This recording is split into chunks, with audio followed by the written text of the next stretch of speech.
अकबरपुर नामक गांव में एक राधा नाम की विधवा अपने बेटे रमेश के साथ रहती थी। राधा का पति तभी चल बसा था जब उसका बेटा 1 साल का था। राधा अपना और अपने बेटे का जीविका गांव के पास जंगल में जाकर चुने हुए लकड़ियों को बेचकर चलाती थी। राधा रोजाना जंगल में जाकर लकड़ियां इकट्ठा करके लाती और बाजार में जाकर बेच देती थी। बेचने के बाद जो पैसा मिलता था उसका राशन लेकर आती थी। इस तरह दोनों अपनी जिंदगी जी रहे थे। धीरे धीरे समय बीतता गया। अब रमेश 8 साल का हो गया था। वो अपने घर का ध्यान रखने लगा था। राधा अब उसको साथ में बाजार नहीं ले जाती थी। एक दिन राधा को बाजार से आने में देर हो गई। शायद उस दिन उसने लकड़ियां भी नहीं बेची थी। रमेश को बहुत भूख लगी थी।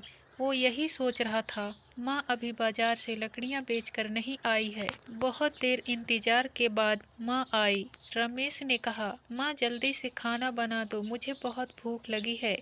मेरे पेट में चूहे कूद रहे हैं। राधा ने कहा, बेटे आज जंगल में ज्यादा लकड़ियां नहीं मिली थी। जो मिली थी उसको बेचने के बाद मैंने साहूकार के पुराने पैसे चुकता करके आई हूँ। आज कुछ भी खाने को नहीं है। इतना कहकर उसकी माँ रोने लगी। रमेश बड़ा ही समझदार और ईमानदार लड़का था। उसने कहा, रो नहीं माँ, कोई बात नहीं, आज नहीं तो कल खाना खा लेंगे। तुम देखना एक दिन मैं बहुत बड़ा अफसर बनूंगा, जिसके बाद मैं खूब पैसे कमाऊंगा। हमारा एक बड़ा घर होगा, तब हमें खाना खाने में कभी भी परेशानी नहीं होगी। फिर हम पेट भर खाना खाएंगे। इसके बाद दोनों सो गए। सुबह दोनों उठे तो देखा कि बहुत जोरों से बारिश हो रही है। बारिश रुकने का नाम ही नहीं ले रही थी। राधा ने कहा, अब मैं लकड़ियां कैसे चुनने जाऊंगी? बारिश की वजह से सूखी लकड़ियां नहीं मिलेगी। सूखी लकड़ियां ही बाजार में बिकती हैं। रमेश ने कहा, तुम परेशान नहीं हो माँ, हम जंगल के दूसरे छोर तक लकड़ियां चुनने जाएंगे। बारिश दिन भर हुई, रात में बारिश थोड़ी रुकी। रमेश ने कहा, चलो माँ लकड़ियां चुनने चलते हैं। राधा ने कहा, नहीं बेटे, रात को जंगल में लकड़ियां चुनने नहीं जाएंगे। जंगल के दूसरे तरफ शेर रहता है, इस तरफ सभी लकड़ियां गीली मिलेगी। रमेश ने कहा, माँ अभी तुम लकड़ियां चुनने चलोगी तो कल सुबह बेच सकोगी, तभी जल्दी से हमें खाना मिलेगा। रमेश की बात सुनकर राधा अपने बेटे के साथ रात में ही जंगल में लकड़ियां चुनने चली गई।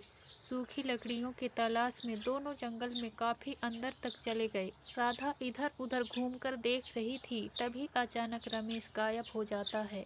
फिर राधा अपने बेटे को अपने पास ना पाकर बेटे रमेश चिल्लाने लगती है और बुलाती है। रमेश थोड़ी देर बाद सामने से चलकर आता है। माँ कहती है, कहाँ चले गए थे बेटे? रमेश कहता है, माँ जंगल के शेर को बहुत चोट लगी हुई है, ये बूढ़ा भी हो गया है। शेर के चोट को ठीक करने के लिए मैं जड़ी। तू ठीक कहती है माँ, आज तुम्हारे वजह से मैं आज बड़ा आदमी बन पाया हूँ। ये सब तेरी वजह से हुआ है। आज के लिए बस इतना ही दोस्तों, मिलते हैं अगली वीडियो में। धन्यवाद।